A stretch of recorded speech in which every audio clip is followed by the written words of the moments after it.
নিমজ্জিত। রব্বুল আলামিন ঘোষণা দিচ্ছে ওয়াল আসর, সময়ের কসম, যুগের কসম, কালের কসম।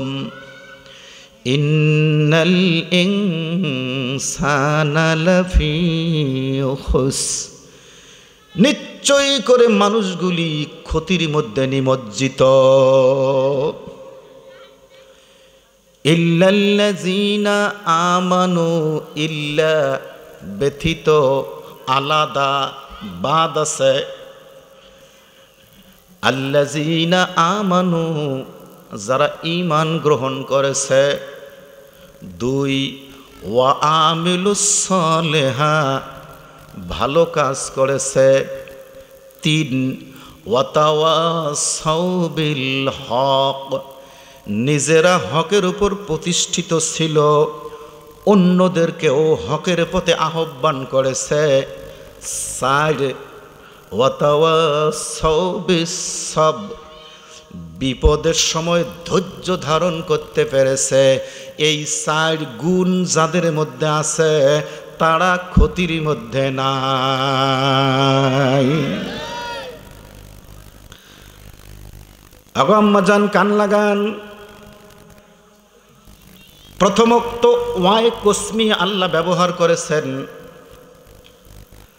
আমি বড় শঙ্কিত, আমি বড় চিন্তিত, পেরেশান। রব্বুল আলামিন মহান সত্তা, তিনি কেন কসম করলেন? তিনি তো কাহারও মুখাপেক্ষী নহেন, ঠিক না বেঠিক? লাম ইয়ালিদ ওয়া লাম ইউলাদ, তিনি কাউকে জন্ম দেন নাই, তাকেও কেউ জন্ম দেয় নাই। অল ইন অল, সর্বময় ক্ষমতার অধিকারী আমার আল্লাহ। ইন্নাল্লাহা আলা কুল্লি শাইইন কাদির,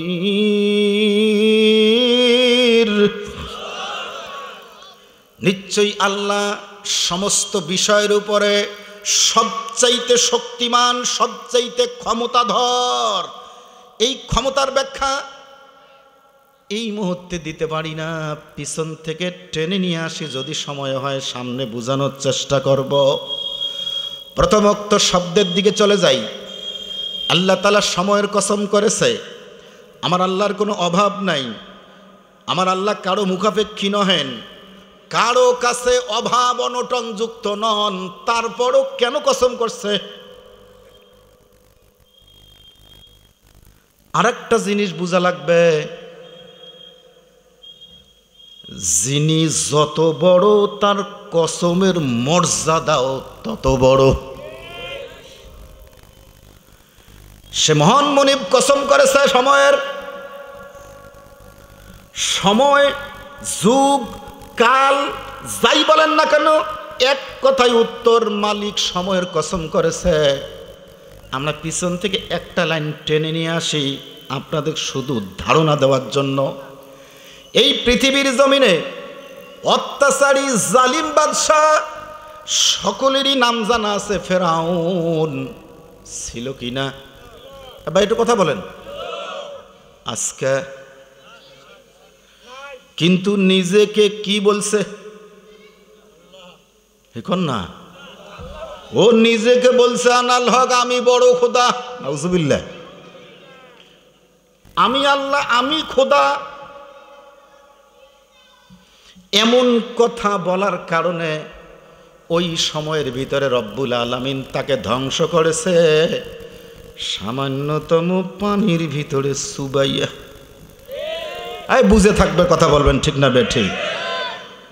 এই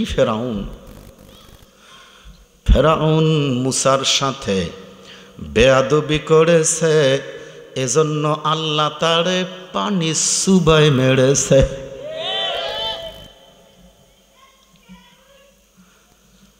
নমরুদ বেয়াদবি করেছে ইব্রাহিম আলাইহিস সালামের সঙ্গে। সেই সময়ে মালিক যে কসম করেছে, কেন করছে? ফেরাউন এত বড় ক্ষমতা হওয়া সত্ত্বেও পানি চুবায় আল্লাহ মারছে। নমরুদ এত বড় ক্ষমতাধর হওয়ার পরও নাক দিয়ে কি জানি ঢুকছে। করে ভাই কন না, কত বড় ঈদ দিল্লে তাও পাও ভাঙা, ল্যাংড়া মশা। নমরুদ ইব্রাহিম আলাইহিস সালামের সঙ্গে বেয়াদবি করেছে, এজন্য ল্যাংড়া মশা নাকের ভিতর ঢুকেছে। ওরে মশা যখন কামড়ায় জুতে দিয়া বাইরায়, অবশেষে জুতার ডাঙে দুনিয়া ছেড়ে গেছে। কথা কন্ডারা ভাই, ঠিক না বেটি? সাদ্দাদ নামের একজন বাদশা ছিল, আল্লাহর বেহেশতে যাবে না, নিজে বেহেশত বানাইছে। একটানা প্রায় 22 বছর পর্যন্ত বিগয়রে আদাত অসংখ্য মানুষ দ্বারা সুন্দর কাঠামো করে নিজে জান্নাত বানাইয়া গেটের ভিতরে রিসিপশনের জন্য ষোড়শী যুবতী 16 বছর বয়সপ্রাপ্ত সুন্দরীদেরকে রেখে দিয়েছে, মানে আসলেই বলবে ওয়েলকাম ওয়েলকাম। অবশেষে প্রায় 600 তার বাহিনী নিয়ে জান্নাতে ঢুকতে গেছে। দরজা থেকে 1 হাত মাত্র ব্যবধান, পাঞ্জাবি ছিঁড়ে লুঙ্গি ফাড়া, ছিঁড়ে ফাটা ফকির সামনে দাঁড়ায়। বাদশা নামদার, আমার একটা বিচার আছে, করে দিয়া যান। আপনি ঢুকলে বের হবেন না আমি জানি, আমার বিচারটা করে দিয়া যান। বাদশার মেজাজ গরম হয়ে গেছে, ফকির এত বড় সাহস। ফকির ঘোড়ার লাগাম ধরে মারছে ঝাঁকা। ওই বাদশা কি কইস? সর্বনাশ, ফকির আমার ঘোড়ার লাগাম ধরে ঝাঁকায়। রাগতে থরথর করে কাঁপতেছে, কি করবে না করবে ও ঘুষ পাচ্ছে না। বছরে ভিক্ষুক কণ্ঠস্বরটা পরিবর্তন করে ডাক দেয়, বাদশা নামদার, চেনেননি মালাকুল মউত?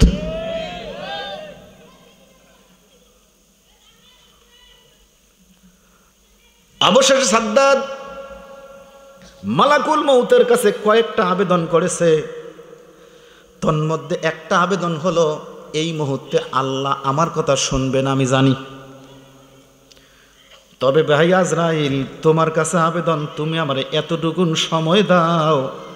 এত হাউস করে জান্নাত বানাইলাম, একটা পা ভিতরে দেব, ডান দিকে একবার দেখব, বাম দিকে একবার দেখব, আমার রুহুটা নিয়ে নিবে, আমার কোনো আপত্তি নাই। তখন আজরাইল আল্লাহর সঙ্গে কথা বলে অনেকক্ষণ। মেয়ানে আশেক মাসুক কেরঞ্জিস কেরামান কাতিবিনরা হাম খবর নেই। আল্লাহু আকবার। কখনো কখনো আশেক তার মাসুকের সঙ্গে এমনভাবে কথা বলে 2 কাঁধের ফেরেশতাও পর্যন্ত টের পায় না। আজরাইল মালিকের সঙ্গে কথা কয়, মালিক লোকটাক দেখে মায়া লাগে। করে আজরাইল তুই কি চিনিস? কয় হ্যাঁ মালিক, সেনা মনে হয়। কাসাজ বাদ দিলাম রে ভাই, ওই যে নদীর মধ্যে সুবাই আমার গোষ্ঠী সুদ্ধা মাইরা ফেলাইছে, ওরে বাঁচায় রাখছি।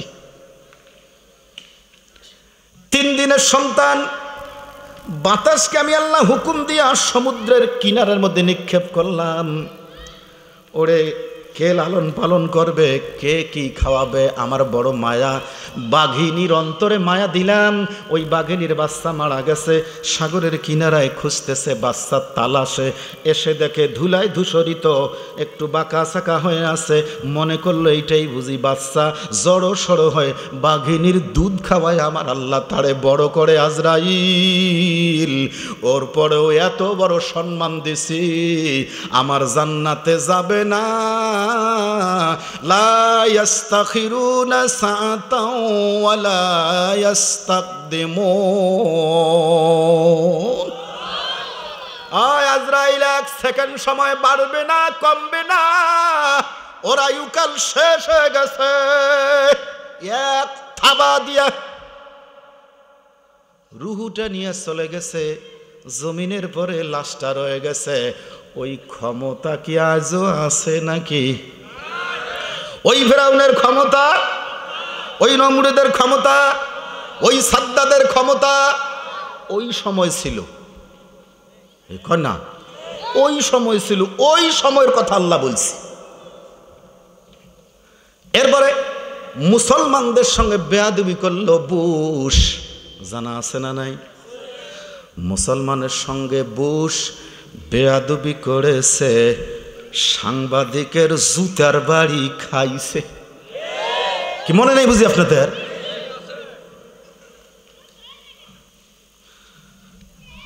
পরের কথাটা না হয় নাই বললাম, জানার তো বাকি নাই।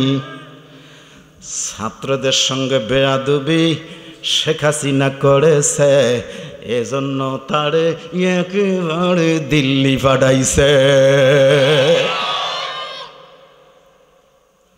কোথায় আওয়ামী লীগ, কোথায় কাদের কাকা, কোথায় গেল ওই জালিমের গরম গরম কথা? কয় কি কয়, খেলা হবে, খেলা হবে, খেলা হবে। খেলার কথা বলে চাচা গেছে পালাইয়া। তখন না ঠিক না বেঠ? আর না হয় নাই বললাম, ইঙ্গিত তো পাইলাম, কথা হয় না? আল্লাহ তাআলা সময়ের কসম কেন করছে? যুগে যুগে জালিমেরা আসবে, জুলুম করবে, কিন্তু কেউ থাকতে পারবে। ছিল আমার আল্লাহ, আছে আমার আল্লাহ, থাকবে ও আমার আল্লাহ। মসজিদে কোরআন ছিল, যতই বাদলামি করো, যতই মাস্তানি করো, মাঝে না হয় কিছুদিনের জন্য কোরআনওয়ালারে জেলে ঢুকাইছ, মাঝে মাঝে আয়না ঘরেও ঢুকায় রাখছ। এটা তো সাধারণ কথা। বাড়ি বানায় যে ঘুমাবে সে, হ্যাঁ আপনারা বোঝেন না মনে হয়? বাড়ি বানাইছেন আপনি, থাকবেন তো আপনি। কিরে ভাই, দোকান করছেন আপনি, বেচা কিনি করবেন আপনি। আয়নাঘর বানাইছো তোমরা, কিছুদিন ভাড়া ছিলাম আমরা, রেডি হয়ে যাও, তোমার ঘরে থাকা লাগবে।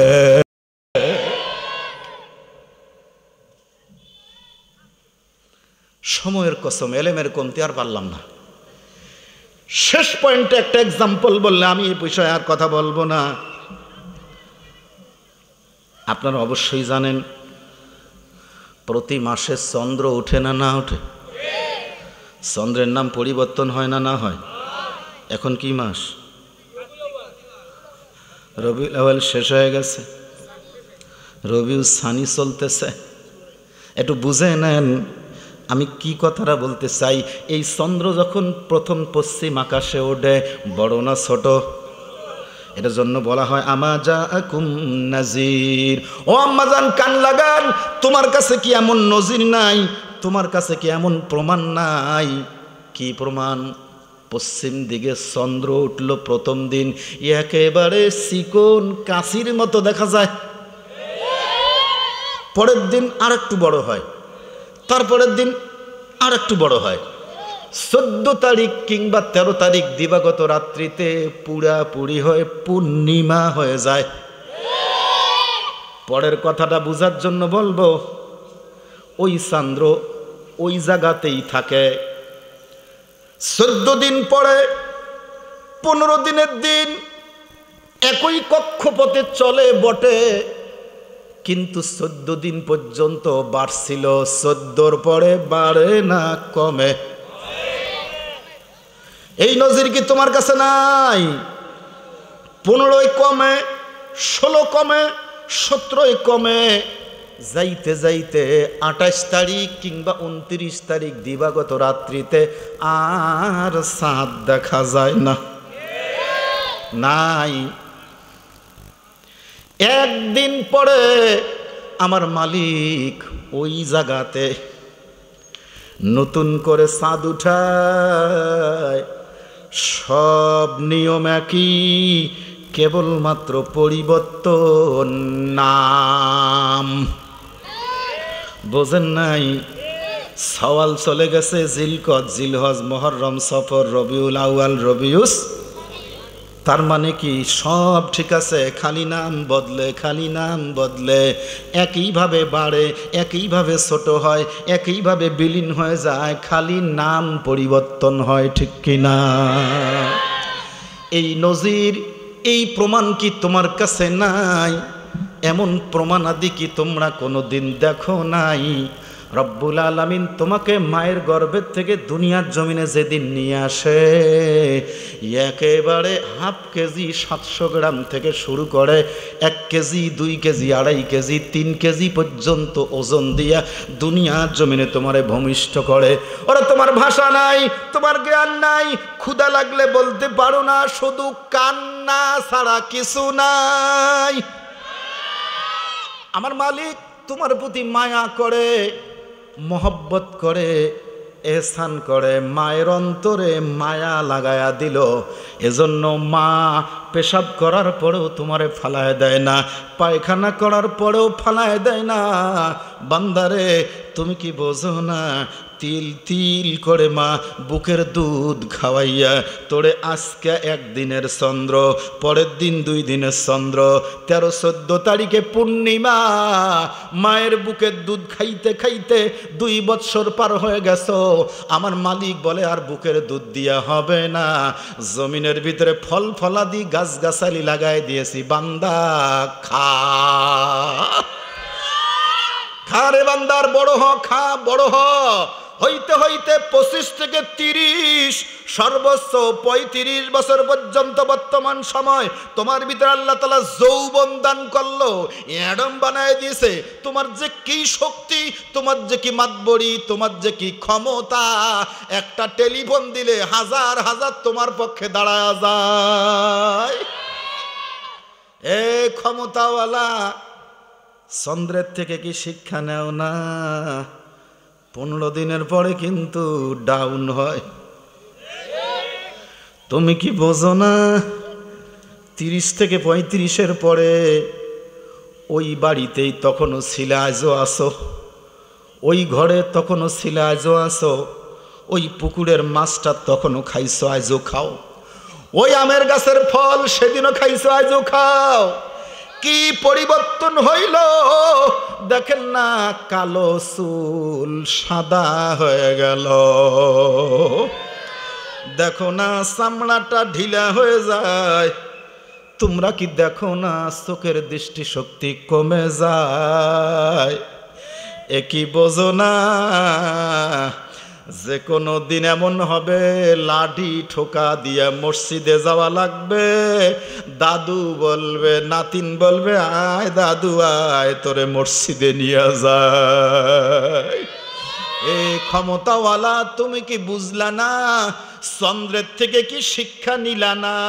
আল্লাহ ছোট থেকে বড়, তারপরে বড় থেকে নিমিষ ভিনিশ করে দিল। আমার আল্লাহ তোমাকে ছোট থেকে বড়, এরপরে ক্ষমতা দিল, টাকা পয়সা, গাড়ি বাড়ি, ক্ষমতা, এমনকি 2-3টা রাষ্ট্রের ভিতরে বাড়ি বানায় ফেললা। কত বড় বেগম পাড়া বানাইছো, ঠিক কিনা? বুঝার তো আর বাকি নাই। এখন কি অবস্থা? আমরা না হয় বাকি কথা নাই বললাম, তোমরাই বোঝো দরবেশ বাবা যে কি অবস্থা, ঠিক না ঠিক? তাহলে তোমরা কি শিক্ষা নাও না? আমার মালিক কসম করেছে সময়ের, একদিন সময় ছিল অনেক কিছু করেছ, সময় যখন লয় হয়ে যাবে আজরাইল ধাক্কা দিয়া জমিনের পরে শোয়া দিবে।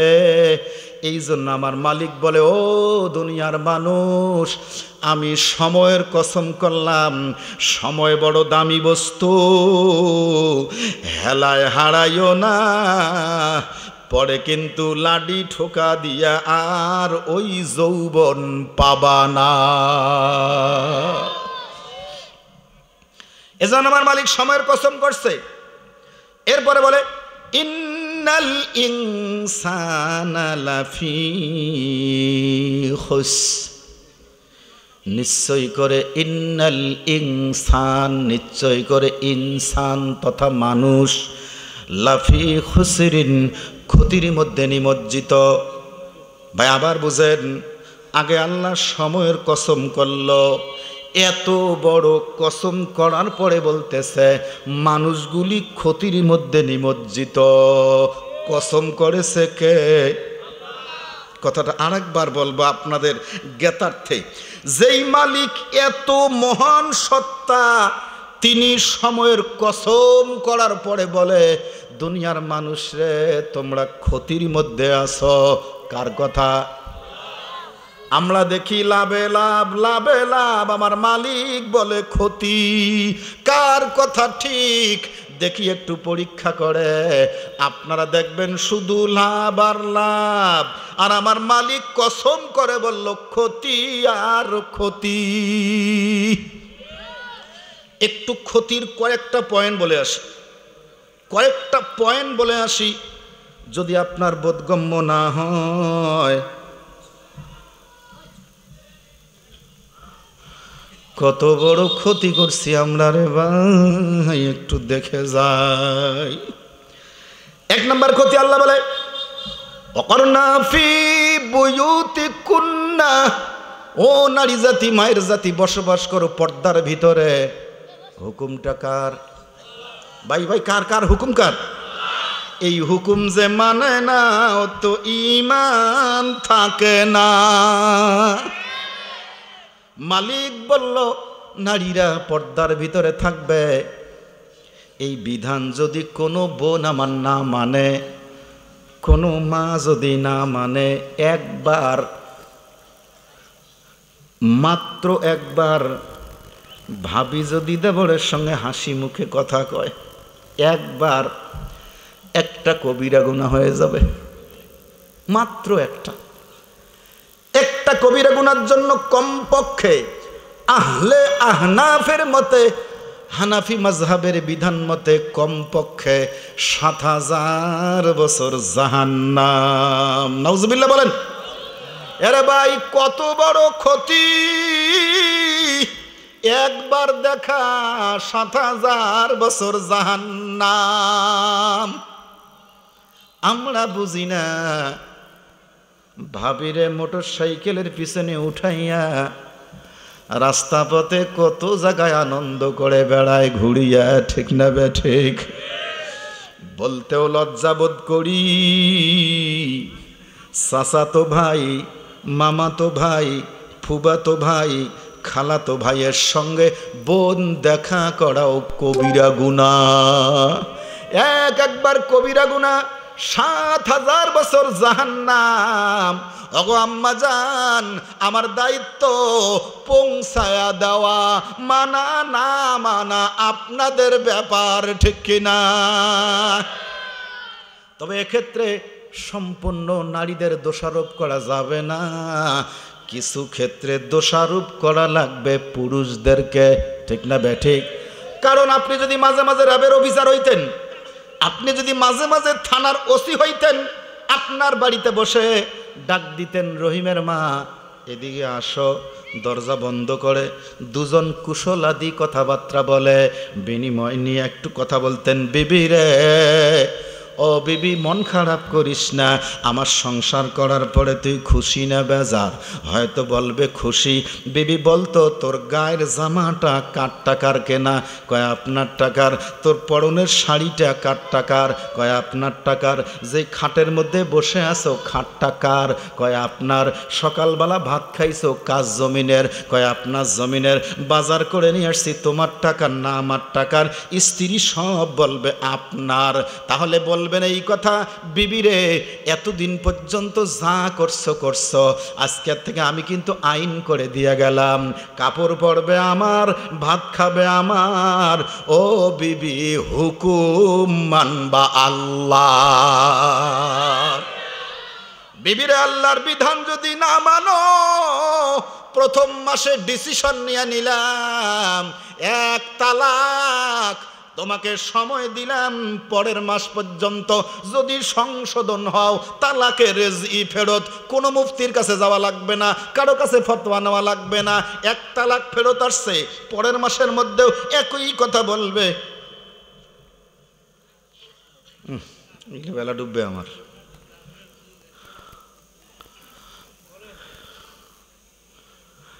বন্ধু, হুকুম মানবে আমার, যদি না মানো পরের মাসে 2 তালাক।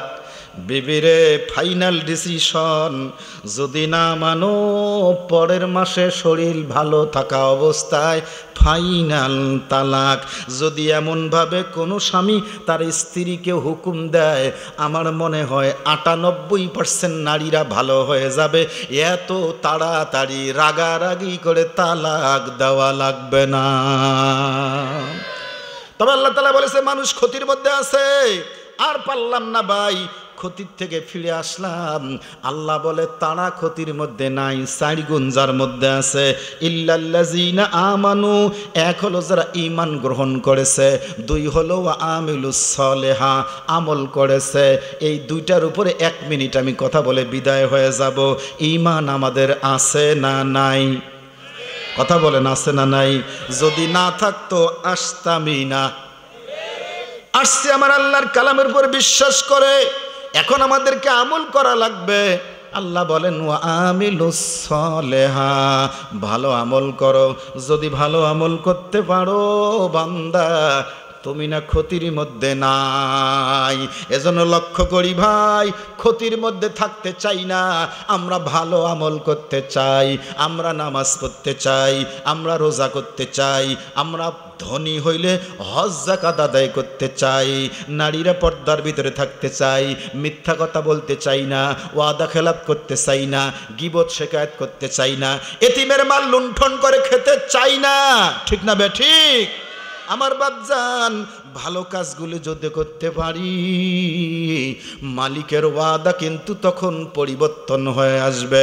কানাত লাহুম জান্নাতুল ফিরদাউসে নুজুলা। ঈমান আনার পরে যারা ভালো আমল করবে, আমার আল্লাহ তাদের জন্য জান্নাতুল ফিরদাউস সাজায় রাখছে। কোন সুবহানাল্লাহ। ওয়াজ শেষ, কথা একটা, আমার ওয়াজ শেষ। আমার বাবা আদম নবী, কয় না? আমার মা মা হাওয়া। তারপরে স্তর আস্তে আস্তে এই পর্যন্ত আসছি। আমার বাবার বাড়ি জান্নাতে, আমার মায়ের বাড়ি জান্নাতে, আমরা আবার যাব জান্নাতে। আমাদের যাওয়ার পথে যদি কেউ বাধা দেয়, ওরে কিন্তু সোজা করে রাস্তা ক্লিয়ার করে বাবার বাড়ি যাব। ঠিক কিনা? কাজী শয়তানের কোনো কথা মানতে রাজি না। আমরা জান্নাতেই যাব, কারো কথা শুনবো না, কোরআন হাদিসের বিরুদ্ধে জীবন যাপন করব না। আজ হোক কাল হোক জমিন ছেড়ে যাওয়া লাগবে। কোটিপতিরা থাকতে পারে নাই, অট্টালিকারা থাকতে পারে নাই, বড় বড় রাজা বাদশাহ থাকতে পারে নাই। আপনিও পারবেন না, আমিও পারবো না। 2টা জিনিস নিয়ে যাবা, ইল্লাল আমালা ওয়াল কাফন। একটা আমল আর একটা কাফন। এই আমল একটু নিয়ে